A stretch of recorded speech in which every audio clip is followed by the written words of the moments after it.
Bonjour à tous. Vous avez peut-être entendu parler du baromètre de l'action publique. Il s'agit d'une démarche nationale qui vise à suivre la mise en œuvre des mesures qui produisent un effet concret dans le quotidien des Français. Je vais vous donner quelques exemples.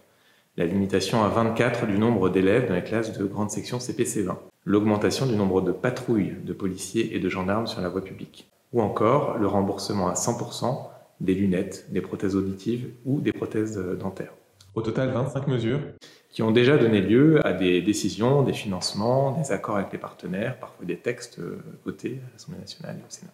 Mais entre la décision et la réalité, il peut y avoir parfois un décalage, au moins un décalage dans le temps. Et mon travail, c'est de m'assurer que ce décalage n'existe pas ou qu'il est le plus limité possible.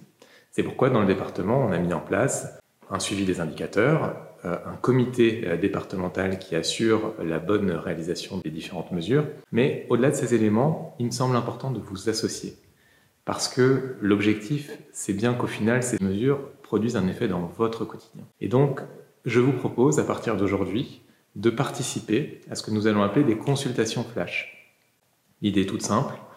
Sur Internet, sur les réseaux sociaux, nous vous posons un certain nombre de questions. Est-ce que vous avez recours à tel dispositif? Est-ce que ça fonctionne? Pourquoi ça ne fonctionne pas? Et sur cette base, nous allons essayer de trouver les points de blocage et de lever les difficultés avec vous pour faire en sorte que ces mesures s'appliquent effectivement. Voilà, c'est une démarche un petit peu innovante, mais j'espère que vous serez nombreux à y participer pour assurer la réalisation effective. Et je compte sur vous pour ça. Vous trouverez tous les détails sur la page Facebook de la préfecture et j'espère que vous serez nombreux. Merci à tous.